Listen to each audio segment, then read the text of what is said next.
আজকে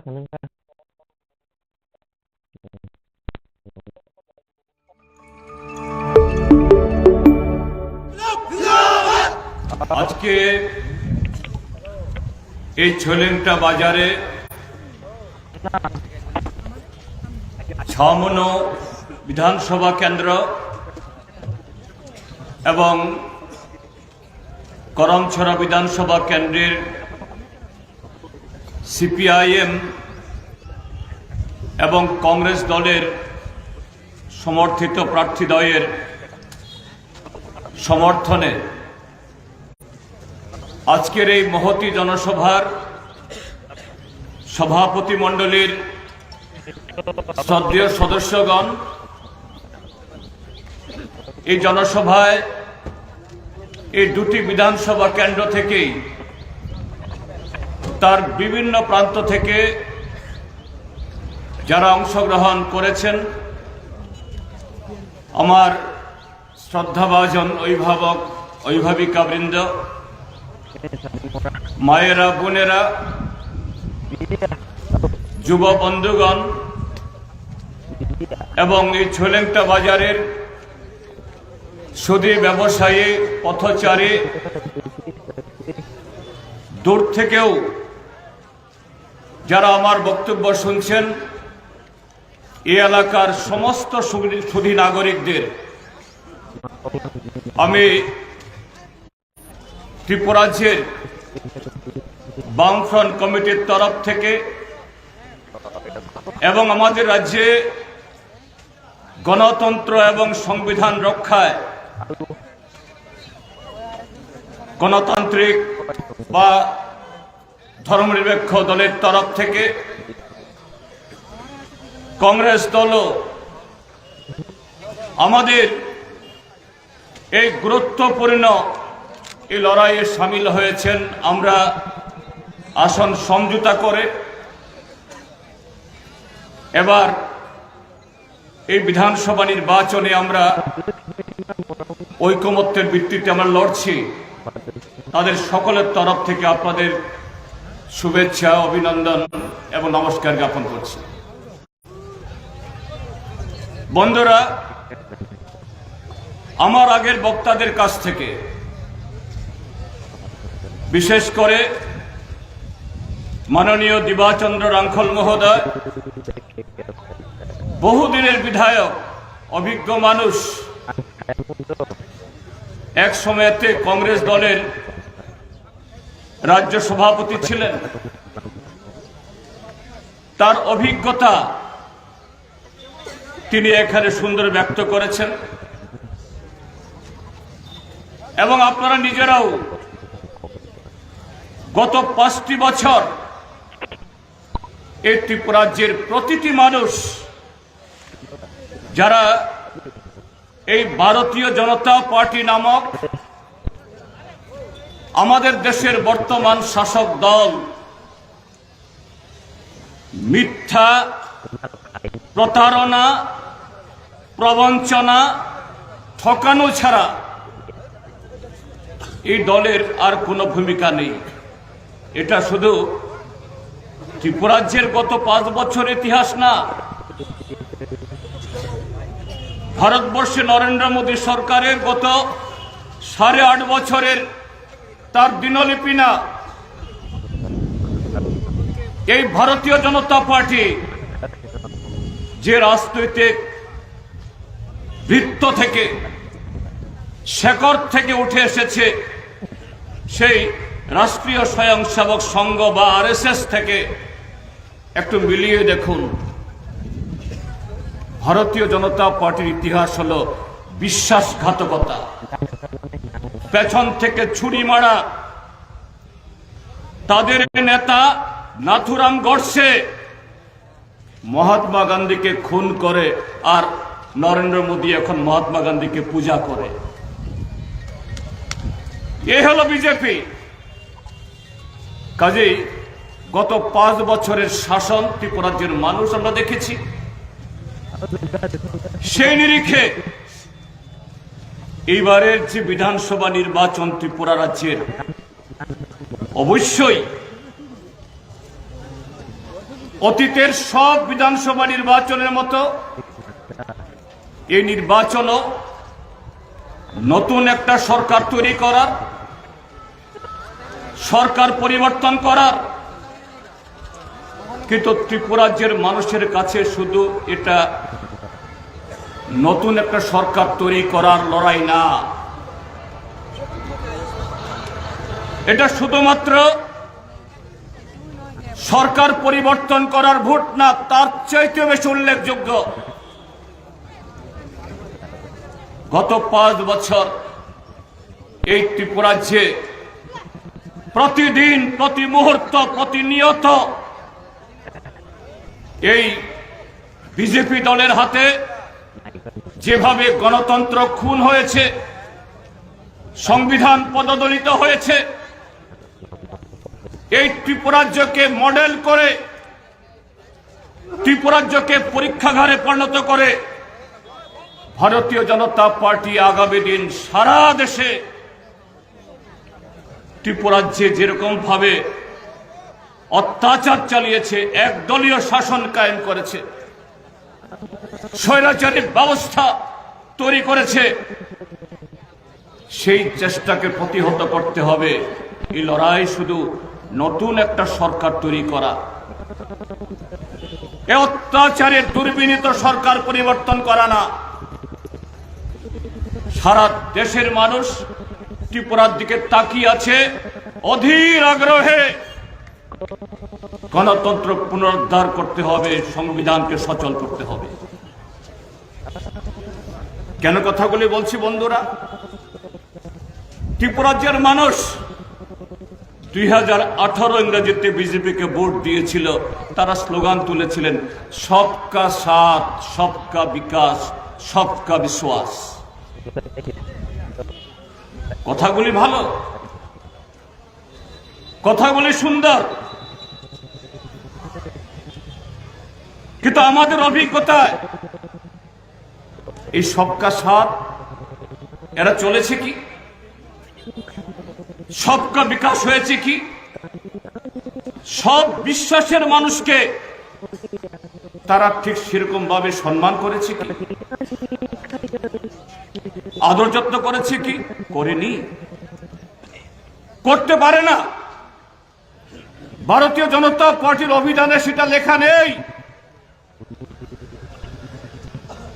এই ত্রিপুরাজ্যের মানুষকে প্রতারিত করার জন্য, কারণ তারা জানতো 2018-তে ভারতীয় জনতা পার্টিতেও কোনো দিন কোন এলাকায় রাস্তার জন্য, জলের জন্য, স্কুলের জন্য, ভূমিহীনদের পাট্টার জন্য, ফরেস্ট রিজার্ভ এলাকাতে আমাদের জুমিয়া ভাই বোনেদের অধিকারের জন্য, এই ছোলেংটাতে কলেজ স্থাপনের জন্য, ছামনোতে ব্লক করার জন্য একটা দিন কোন আন্দোলন করেনি, একটা পোস্টার কোথাও লাগায়নি, একটা দিন তাদের কোন নেতা একদিনের জন্য জেল খাটেনি। কাজে ভারতীয় জনতা পার্টি ত্রিপুরাজ্যের মানুষের কাছে ভোট চাইবে কি করে? ভারতীয় জনতা পার্টি পূর্বতন বামপন্থী ফ্রন্ট সরকার তার বিরুদ্ধাচরণ করবে কি করে? কারণ আজকে এই গোবিন্দবাড়ি হোক, মানিকপুর হোক, ওই মানিকপুর তার ভেতরে চাকবেহা হোক, লালডিঙ্গা পাহাড়ের লোক হোক, নাতিনমণি, পুতিন মনু বা শাখান পাহাড়ের লোক হোক, এই সমস্ত এলাকাগুলোতে কে রাস্তা নিয়ে গেছে? কে জল পুছিয়েছে? কে সেই জুমিয়াদের জন্য পাট্টার ব্যবস্থা করেছে? কে তাদের ছেলে মেয়েদের লেখাপড়া করার জন্য অঙ্গনওয়াড়ি স্কুল স্থাপন করেছে? এই ত্রিপুরাজ্য একদা অনাহারে মৃত্যুর মিছিল, সন্তান বিক্রি, একটা দুর্গম পাহাড়ি রাজ্য হিসাবে এ দেশের মানুষ জানত। ত্রিপুরা কোথায় বললে পরে, ত্রিপুরার যে রাজধানী আগরতলা কোথায় বললে মানচিত্র খুঁজত। এই বামপন্থী ফ্রন্ট সরকার লড়াই করে। এই লড়াই শুধু দিল্লি সরকারের বিরুদ্ধে না, এই লড়াই শুধুমাত্র যারা এই রাজ্যের মানুষকে বঞ্চিত করেছে তাদের বিরুদ্ধে না, এই লড়াই করতে হয়েছে এই মাটিতে দাঁড়িয়ে। আমরা যখন ষষ্ঠ তপশিলের জন্য, ককবরকের জন্য, এডিসির হাতে অধিক ক্ষমতার জন্য, এ রাজ্যে সাবরুম পর্যন্ত রেল সম্প্রসারণের জন্য, আসাম আগরতলা রোড এটাকে আরো প্রশস্ত করার জন্য, এই লালডিঙ্গা পাহাড়ের উপর দিয়ে দশদা হয়ে জাম্পুই দিয়ে মিজোরামের উপর রাস্তা নিয়ে যাওয়ার জন্য আমরা লড়াই করেছি। শুধু দিল্লি সরকারের বিরুদ্ধে না, এই ত্রিপুরাজ্যের মধ্যেও এই ছুলাংটাতে, ছামনতে, মানিকপুরে এখানে একদল সশস্ত্র যুবকদের, এদেরকে ভুল বুঝে, আমি সেই যুবকদের দোষারোপ করি না, তাদের ভুল বুঝিয়ে এদের মাথা নষ্ট করে স্বাধীন ত্রিপুরা করব, এই করব, সেই করব নামে আমাদের এই উন্নয়নমূলক কাজে বারে বারে ব্যাহত করিয়েছে। রাস্তা করতে গিয়ে, বিদ্যুৎ টানতে গিয়ে, ট্রাইবাল ওয়েলফেয়ার, এগ্রিকালচার, পিডব্লিউডির কাজ করতে গিয়ে অপহরণ হয়েছে। এই ছুলেংটার বহু মানুষ খুন হয়েছেন, ছামুনের মানুষ খুন হয়েছেন, অপহৃত হয়েছেন, লাখ লাখ টাকা তাদের কাছ থেকে অপহরণ বাবদ তারা নিয়ে গেছে। বামফ্রন্ট মাথা নত করেনি, হার মানেনি, কারণ পাশে মানুষ আছে, জনগণ আছে, পাহাড়ি, বাঙালি, হিন্দু, মুসলমান, শিখ, খ্রিস্টান, ত্রিপুরী, চাকমা, মগ, রিয়াং, হালাম, সমস্ত সম্প্রদায়ের মানুষ।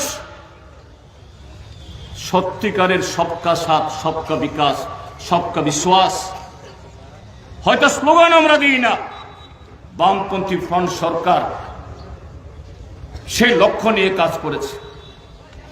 কাজেই 2018 নির্বাচনে নরেন্দ্র মোদীদের, অমিত শাহদের, এ রাজ্যের যেসব বিজেপি নেতা হয়েছিল তাদের বামপন্থী ফ্রন্ট সরকার বিরুদ্ধে কথা বলে ভোট চাইবার সাহস ছিল না। কিন্তু শয়তানের কুবুদ্ধি, সুবুদ্ধি না থাকলেও, ভালো প্রবৃত্তি না থাকলেও মানুষকে ঠকানোর জন্য, বিভ্রান্ত করার জন্য, সাময়িকের জন্য হলেও মানুষের মন কিনে নেওয়ার জন্য হাজারো বুদ্ধি। কি স্লোগান তুললেন? দিল্লির সরকার আর রাজ্যের সরকার যদি এক দলের সরকার হয়, ফাইল চালাচালি করতে হবে না, ইনকিলাব জিন্দাবাদ বা বন্দে মাতরম করে ধর্মঘট করতে হবে না, মিছিল করতে হবে না, দিল্লি গিয়ে পরে থাকতে হবে না। শুধু মোবাইল ফোনে একবার হ্যালো করলে পরে সব চলে আসবে, ডাবল, 3 ডাবল, 4 ডাবল, 5 ডাবল। কি বলল? যদি বিজেপির সরকার হয়, ডাবল ইঞ্জিনের সরকার হবে। পেহেলা মন্ত্রিসভা মানে প্রথম মন্ত্রিসভাতেই 100 দিনের কাজের জায়গাতে 200 দিন, 170 টাকার মজুরে 340 টাকা, 700 টাকার ভাতা 3 গুণ হয়ে 2000 টাকা। প্রথম মন্ত্রিসভাতে প্রথম বছরেই 50,000 যুবক যুবতীর চাকুরির অফার। আর শিক্ষক, কর্মচারী, পুলিশ, টিএসআর তাদের নাকি মানিক সরকার আর বাদল চৌধুরী দিল্লি থেকে টাকা নিয়ে এসে এদেরকে নাকি বেতন কম দেয়। প্রথম মন্ত্রিসভাতে তাদের বেতন দ্বিগুণ হয়ে যাবে, আড়াই গুণ হয়ে যাবে। যারা 30,000 টাকা বেতন পান, পরের মাসে তারা 60,000 টাকা করে বেতন পাবেন। আর এই যে অতিরিক্ত 30,000 টাকা 4 × 48 মাস ইন্টু মানে 30,000 টাকা 48 মাস হলে প্রায় 10 থেকে 20 লাখ টাকা অতিরিক্ত প্রত্যেকটা ঘরে ঢুকবে। সে অতিরিক্ত টাকা দিয়েই কর্মচারীরা দালান বাড়ি বানাতে পারবেন, মারুতি গাড়ি কিনতে পারবেন, ছেলে মেয়েদেরকে দেশ বিদেশে লেখাপড়া করাতে পারবেন। এই ছিল প্রতিশ্রুতি। ত্রিপুরাকে হীরাই মরিয়ে দেওয়া হবে। ত্রিপুরার যে কিছু মানুষ তাদেরকে তো বিশ্বাস করে ফেলেছেন, তাদেরকে ভোট দিয়েছেন, নতুবা বিজেপি জিতলো কি করে? যে বিজেপি 2013 সালের ভোটে মাত্র 2% ভোট পেয়েছিল, এরা আইপিএফটি সহ 50% ভোট পেয়ে ফেললো, 48 ভাগ বেড়ে গেল। তাহলে কি করে বাড়লো? লড়াই করে নয়, সংগ্রাম করে নয়, মানুষের সাথে থেকে নয়, শুধু মিথ্যা মিথ্যা এবং মিথ্যার জোরে, প্রতারণার জোরে ত্রিপুরাজ্যের মানুষ গভীর আগ্রহে অপেক্ষা করলেন। হ্যাঁ, এখন ডাবল ইঞ্জিন সরকারের সুখ ভোগ করবেন। এই ছেলেটা ময়নামা, ছামনু, মানিকপুর তত্তরই এগিয়ে যাবে। আর তার সাথে আরেকটা দল আইপিএফটি। এখন তো আইপিএফটি নাম বললে ডিকশনারি খুঁজতে হবে, কোন সময়ে জন্মেছিল, কোন সময় মরেছিল বলে। তাদেরকে তো বলানো হলো প্রয়াত এনসি দেববর্মা মহোদয় এবং মেবার কুমার জমাতিয়াকে নরেন্দ্র মোদী, অমিত শাহর ডাইনে বানে বসিয়ে কি বলা হলো? তালদক বিসিংহ বিজেপি সরকার ফাইকে ত্রিপুরালেন অংশী নাই। ভীষণ ডকুমেন্ট নিয়ে ডাবল কোটা তো উন্নয়ন বিজয় এডিসি এলাকা ও ত্রিপুরালেন্ড আবনি সলাই কুবাং কতাল হাস্তে কতাল রাজ্য খায়, কোতাল রাজধানী, কোতাল জেলা, কোতাল মহকুমা, কোতাল ব্লক, কোতাল পুলিশ ফোর্স, কোতাল স্টেট রাইফেলস বিভাগ নাই 50-60 হাজার চাকরি বেশি বা বিসিংহ চাকরি সান্নাসি টংলা।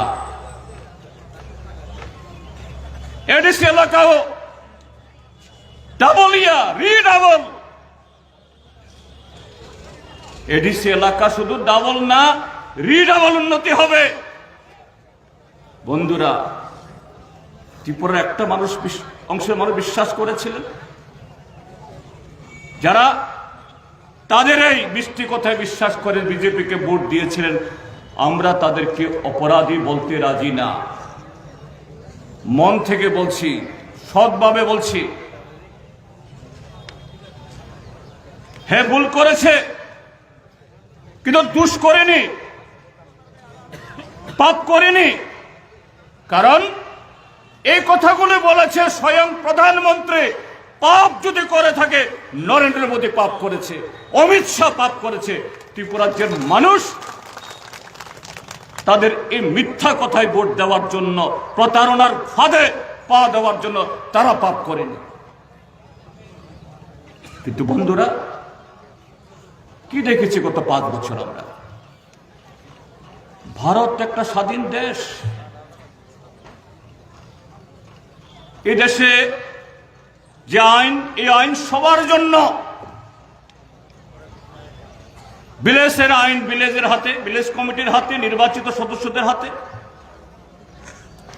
বিধানসভার আইন, যারা বিধায়ক হন তাদের হাতে, মন্ত্রিসভা মুখ্যমন্ত্রী থেকে শুরু করে যে কোনো মন্ত্রী আইনের বাইরে তো চলতে পারেন না।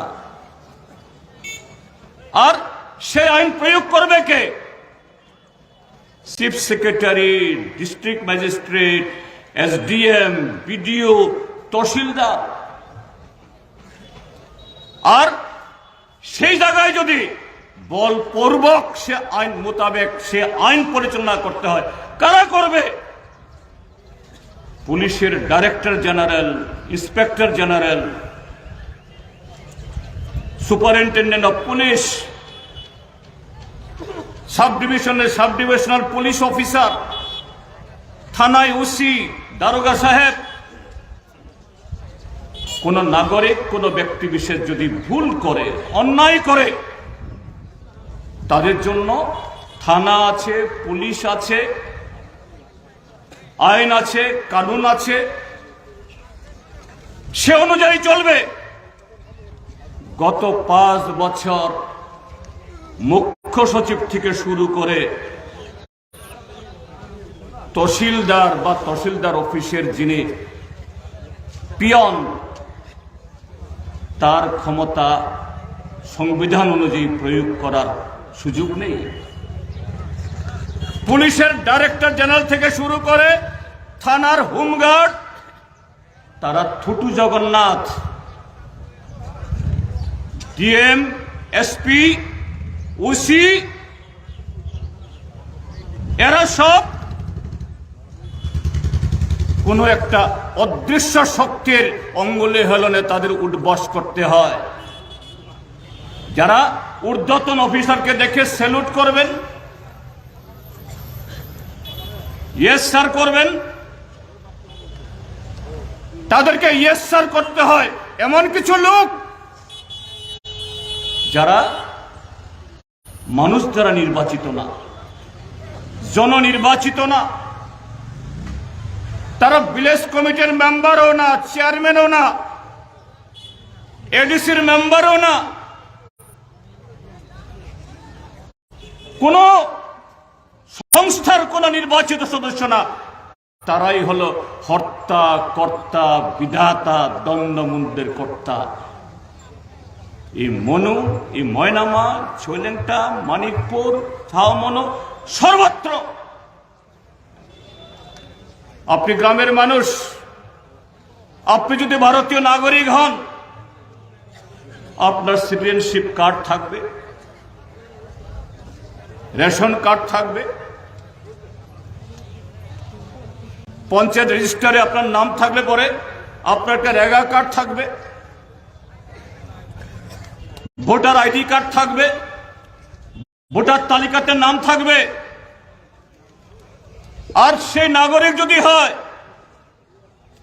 কোন ভিলেজে যদি কোনো কাজ হয়, আপনাকে সে কাজ দিতে বাধ্য।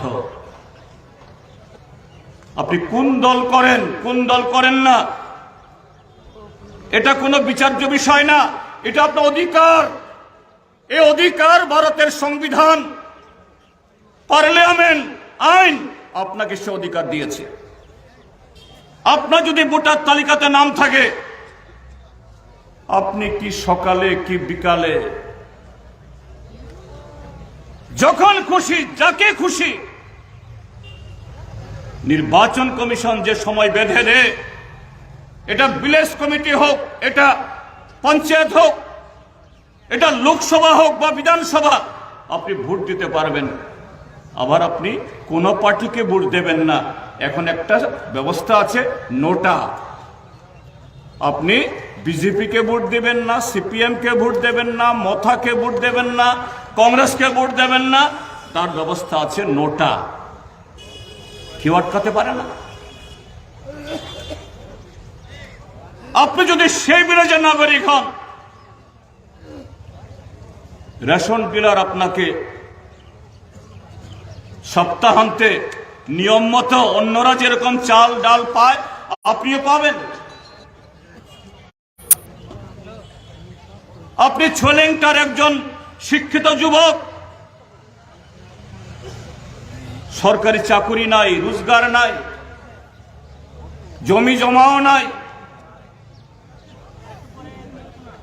আপনি ঠিক করেছেন একটা অটো কিনে বা একটা ক্যান্টার কিনে বা একটা টমটম কিনে ব্যাংক থেকে ঋণ নিয়ে ট্রান্সপোর্ট ডিপার্টমেন্ট থেকে রোড পারমিট নিয়ে আর চালক হিসাবে ড্রাইভিং লাইসেন্স দিয়ে আপনি রাস্তায় বেরোবেন। গত 5 বছরে এই যে অধিকারগুলো এগুলি প্রয়োগ করার আপনার ক্ষমতা আছে কি? ওই অটো সিন্ডিকেটে বিএমএস তম কিছু লোক তারা ঠিক করছে, এই তুমি অটো চালাবে না চালাবে না, তুমি গাড়ি চালাবে না চালাবে না, তাদের কথা মতো আপনি গাড়ি ভাড়া দিয়ে ব্যবসা করবেন। সিপিএম এর লোক আপনার গাড়িতে বসলে আপনার গাড়ি ভেঙে ফেলবে। আপনি যদি বিজেপির সমর্থক না হন আপনি ভোট কেটে যেতে পারবেন না, আপনাকে রেগা কাজ দেওয়া হবে না। বামপন্থী ফ্রন্ট সরকার এই রাজ্যের 4.5 লক্ষ লোককে ভাতা দিয়ে গেছে। এরা নতুন করে তো কাউকে ভাতা দেয়নি, 1.5 লক্ষ লোকের ভাতা কেটে দিয়েছে। কে তোমরা?